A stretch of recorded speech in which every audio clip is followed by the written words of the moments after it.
வணக்கம் நண்பர்களே. தி daily facts செய்தி பகுப்பாய்விற்கு வரவேற்கிறோம். இன்றைய நமது பகுப்பாய்வில் மிக முக்கியமான சமகால அரசியல் மற்றும் புவிசார் அரசியல் நிகழ்வுகளை விரிவாக ஆராய்வோம். அமெரிக்காவில் ட்ரம்ப் மீதான நீதிமன்ற நடவடிக்கைகள் முதல் தமிழ்நாட்டின் அரசியல் மாற்றங்கள் வரை, இந்தியாவின் பாதுகாப்பு கூட்டணிகள் முதல் உள்ளூர் நகராட்சி அரசியல் வரை அனைத்தையும் ஆழமாக பார்க்கிறோம். ஒவ்வொரு செய்தியின் பின்னணியும் அதன் தொலைநோக்கு பாதிப்புகளும் நமது தேசத்திற்கும் தமிழ்நாட்டிற்கும் எப்படி அமையும் என்பதை இராணுவ துல்லியத்துடன் ஆய்வு செய்வோம். முதலில் அமெரிக்காவின் உள்நாட்டு அரசியல் நிலவரத்தை பார்ப்போம். டொனால்ட் ட்ரம்ப் மீதான நீதிமன்ற நடவடிக்கைகள் அவரது அரசியல் எதிர்காலத்தை கடுமையாக பாதிக்கும் நிலை ஏற்பட்டுள்ளது.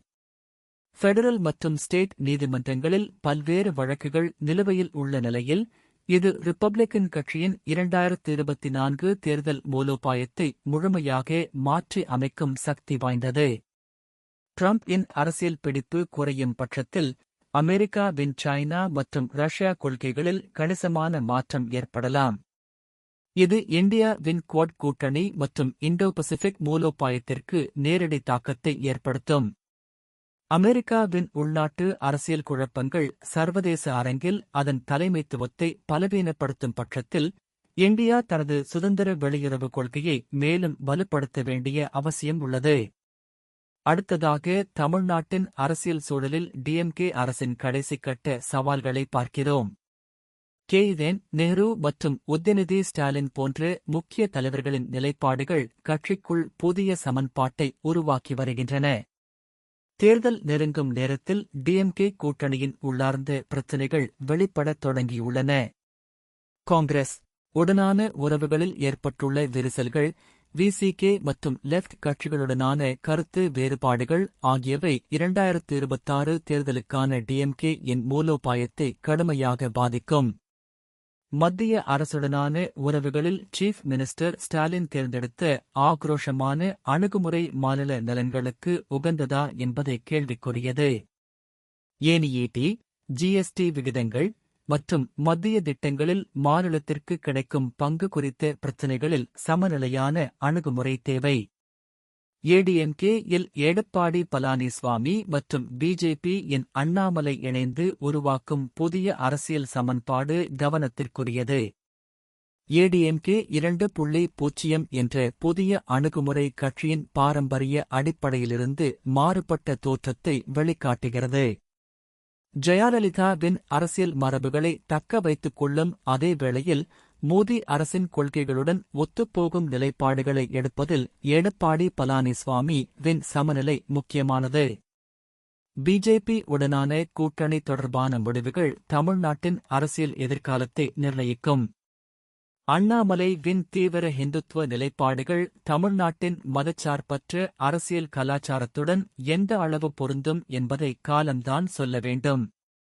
பிற மாநிலங்களில் பிஜேபி பெற்றுள்ள வெற்றிகளை தமிழ்நாட்டில் பிரதிபலிக்க முடியுமா என்பது இன்னும் கேள்விக்குறியாகவே உள்ளது. இப்போது இந்தியாவின் பாதுகாப்பு மூலோபாயத்தில் ஏற்பட்டுள்ள முன்னேற்றங்களை ஆராய்வோம். இஸ்ரேல்-இன் ஐரன் டோம் தொழில்நுட்பம் இந்தியாவுக்கு வரவிருப்பதாக அறிவிக்கப்பட்டுள்ளது. இது நமது தேசத்தின் வான்வெளி பாதுகாப்பிற்கு ஒரு கேம் சேஞ்சர் ஆகஸ்ட் அமையும். பாகிஸ்தான் மற்றும் சைனா போன்ற எதிரி நாடுகளின் மிசைல் தாக்குதல்களிலிருந்து முக்கிய நகரங்கள் மற்றும் இராணுவ தளங்களை பாதுகாக்க இந்த தொழில்நுட்பம் மிகவும் அவசியமானது. இஸ்ரேல் உடனான பாதுகாப்பு கூட்டுத்தாபனம் இந்த இரு நாடுகளின் புவிசார் அரசியல் நலன்களுக்கு மிகவும் உகந்தது. மிடில் ஈஸ்டில் ஈரான் மற்றும் அதன் ப்ராக்சி அமைப்புகளுக்கு எதிராக இஸ்ரேல் எதிர்கொள்ளும் அச்சுறுத்தல்கள், சவுத் ஏசியாவில் இந்தியா எதிர்கொள்ளும் சவால்களுடன் ஒத்திருப்பது இந்த கூட்டணியை இயல்பானதாக்குகிறது. தமிழ்நாட்டில் உள்ள பாதுகாப்பு உற்பத்தி நிறுவனங்களுக்கு இந்த ஒப்பந்தம் புதிய வாய்ப்புகளை வழங்கும். பிரைம் மினிஸ்டர் மோடி-வின் இஸ்ரேல் பயணம் வரலாற்று முக்கியத்துவம் வாய்ந்தது. இரு நாடுகளுக்கிடையிலான உறவுகள் இனி ரகசிய இராணுவ ஒத்துழைப்பிலிருந்து வெளிப்படையான மூலோபாய கூட்டணியாக மாறியுள்ளன. இஸ்ரேல் தனது மரபுகளை மீறி மோதி பென் குரியோன் ஏர்போர்ட் இல் நேதன்யாகு நேரடியாக வரவேற்றது இந்த கூட்டணியின் ஆழத்தை வெளிக்காட்டுகிறது. Technology transfer, cyber security, water management மற்றும் அக்ரிகல்ச்சர் ஆகிய துறைகளில் இஸ்ரேல் இன் நிபுணத்துவம் இந்தியா-வின் வளர்ச்சி இலக்குகளுக்கு மிகவும் பயனுள்ளதாக இருக்கும். அரப் நாடுகளுடனான இந்தியா-வின் பாரம்பரிய நட்பை பாதிக்காமல் இஸ்ரேல் உடனான உறவுகளை வலுப்படுத்துவதில் மோடி அரசின் சமநிலை பாராட்டத்தக்கது. பாலஸ்தீனியன் பிரச்சினையில் இந்தியா தனது நிலைப்பாடுகளை தெளிவாக வெளிப்படுத்தி வருவதும் நமது சுதந்திர வெளியுறவு கொள்கையின் வலிமையை காட்டுகிறது. பங்களாதேஷ் இல் ஏற்பட்டுள்ள அரசியல் மாற்றங்கள் இந்தியா-வின் வடகிழக்கு பாதுகாப்பிற்கு நேரடி அச்சுறுத்தலாக உள்ளன. யூனுஸ் அரசுக்கு எதிராக தாரிக் ரஹ்மான் தலைமையிலான BNP-வின் ஆக்ரோஷமான நிலைப்பாடு சூழலை மேலும் சிக்கலாக்குகிறது. ரஹ்மான் அமெரிக்கா-வின் ஆதரவுடன் ஆட்சிக்கு வர முயல்வது வெஸ்ட் பெங்கால் மற்றும் அசம் போன்ற எல்லை மாநிலங்களுக்கு பாதுகாப்பு அச்சுறுத்தலை ஏற்படுத்தும். பங்களாதேஷ் இல் இஸ்லாமிக் ஃபண்டமெண்டலிசம் வளர்ந்து வருவது, இந்து சிறுபான்மையினர் மீதான தாக்குதல்கள் அதிகரித்து வருவது ஆகியவை இந்தியா-வின் வடகிழக்கு நிலைத்தன்மையை கடுமையாக பாதிக்கும். சிட்டாகோங் போர்ட் மற்றும் காக்சஸ் பாசார் போன்ற பகுதிகளில் சைனாவின் செல்வாக்கு அதிகரித்து வருவது நமது பாதுகாப்பு கவலைகளை மேலும் அதிகரிக்கிறது. BSF மற்றும் அசம் ரைபிள்ஸ் ஆகியவற்றின் எல்லை பாதுகாப்பு நடவடிக்கைகளை வலுப்படுத்துவது அவசியமானது. தமிழ்நாட்டின் அரசியல் களத்தில் புதிய பரிமாணங்கள் உருவாகி வருவதை இப்போது விரிவாக பார்ப்போம். தளபதி விஜய்வின் அரசியல் பிரவேசத்திற்காக காத்திருக்கும் நிலையில் ஏற்கனவே உள்ள கட்சிகளின் மூலோபாயங்கள் மாறத் தொடங்கியுள்ளன. DMK தரப்பில் சீஃப் மினிஸ்டர் ஸ்டாலின் ராகுல் காந்தி சென்னைக்கு அழைக்காத நிலையும், காங்கிரஸ் தரப்பில் ராகுல் காந்தி தமிழ்நாட்டிற்கு விஜயம் செய்யாத நிலையும் கூட்டணியில் உள்ளார்ந்த பிரச்சினைகளை வெளிக்காட்டுகிறது. இந்த அரசியல் வெற்றிடத்தில்தான் விஜய் தனது புதிய கட்சியுடன் நுழையும் வாய்ப்பை பார்க்கிறார். தமிழ்நாடு காங்கிரஸ் கமிட்டி இன் தலைமை மாற்றங்கள், சென்ட்ரல் லீடர்ஷிப் உடனான ஒத்துழைப்பில் ஏற்பட்டுள்ள இடைவெளிகள் ஆகியவை DMK கூட்டணியின் ஒற்றுமையை கேள்விக்குறியாக்குகின்றன. 234 சட்டமன்ற தொகுதிகளில் கூட்டணி கட்சிகளுக்கு இடம் பகிர்வதில் ஏற்படும் சிக்கல்கள் இனி மேலும் சிக்கலாகும். விஜய்வின் அரசியல் நிலைப்பாடுகள் குறித்த விவாதங்கள் தீவிரமடைந்து வருகின்றன. அவரது ஃபில்ம் வாழ்க்கையில் வெளிப்படுத்திய கருத்துக்கள், சோஷியல் மீடியா இல் பின்பற்றும் அக்கவுண்ட்ஸ் மற்றும் பொது நிகழ்வுகளில் எடுக்கும் நிலைப்பாடுகள் அடிப்படையில் அவரை மதச்சார்பற்ற தலைவராக பார்க்க முடியுமா என்ற கேள்வி எழுந்துள்ளது. ஹிந்து மத நம்பிக்கைகள் குறித்து அவரது படங்களில் வெளிப்படும் அணுகுமுறை, கிறிஸ்டியன் மிஷனரி நடவடிக்கைகளுடனான அவரது குடும்ப தொடர்புகள் ஆகியவை பற்றிய விவாதங்கள் அவரது அரசியல் எதிர்காலத்தை பாதிக்கும். தமிழ்நாடு இல் பாரம்பரியமாக நிலவும் மாதா சார்பற்ற அரசியல் கலாச்சாரத்துடன் அவரது நிலைப்பாடுகள் ஒத்துப்போகுமா என்பது முக்கியமான கேள்வி. நகர்ப்புற தொகுதிகளில் மும்முனைப் போட்டியும், கிராமப்புற பகுதிகளில் DMK-ADMK இடையேயான பாரம்பரிய இருமுனைப் போட்டியும் தொடரும் வாய்ப்புகள் அதிகம். காங்கிரஸ் கட்சியின் தமிழ்நாட்டு மூலோபாய முடிவுகள் மிகவும் சிக்கலானவை. விஜய் உடன் நேரடி கூட்டணி அமைப்பதா, அல்லது DMK உடன் தொடர்ந்து இருப்பதா, அல்லது தனித்து நிற்பதா என்ற முடிவு 2026 தேர்தலில் கட்சியின் எதிர்காலத்தை நிர்ணயிக்கும். சென்ட்ரல் லீடர்ஷிப் இன்களுக்கும் மாநில தலைமையின் கருத்துக்களுக்கும் இடையே உள்ள வேறுபாடுகள் கட்சியின் அடையாளத்தையே கேள்விக்குள்ளாக்குகின்றன. ராகுல் காந்திவின் சென்னை விஜயம் தொடர்பான தாமதங்கள், ஸ்டாலின் அரசின் சில கொள்கைகள் மீதான சென்ட்ரல் காங்கிரஸ் லீடர்ஷிப் இன் மறைமுக விமர்சனங்கள் ஆகியவை கூட்டணி அரசியலில் புதிய சவால்களை உருவாக்குகின்றன. தமிழ்நாடு காங்கிரஸ் இன் கிராஸ்ரூட்ஸ் லெவல் ஆர்கனைசேஷன் வலிமை இல்லாத நிலையில் புதிய மூலோபாய முடிவுகள் எடுப்பது மேலும் சிக்கலானதாக உள்ளது.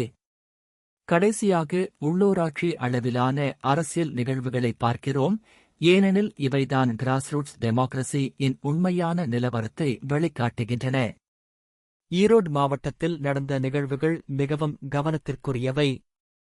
ADMK தலைவர் எடப்பாடி பழனிசாமி வின் மாற்றி பேசும் பேச்சு நடை, டிஎம்கே-வின் முத்துசாமி மீதான விமர்சனங்களில் வெளிப்படும் கடுமை ஆகியவை கட்சியின் புதிய ஆக்ரோஷமான அணுகுமுறையை காட்டுகிறது.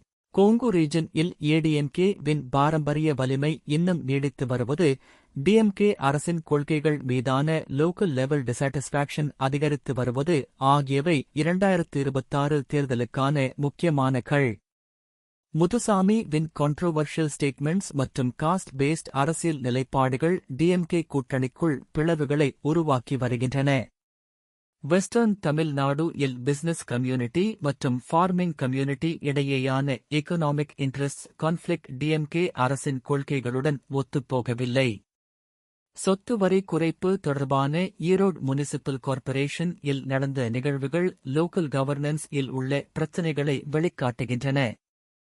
டிஎம்கே கவுன்சிலர்ஸ் சொத்து வரி குறைப்பு தீர்மானத்தை கண்டுகொள்ளாத நிலையில் ஏடிஎம்கே கவுன்சிலர்ஸ் வாக் அவுட் செய்தது டெமோக்ராட்டிக் ப்ரோசஸ்-இல் உள்ள முரண்பாடுகளை சுட்டிக்காட்டுகிறது.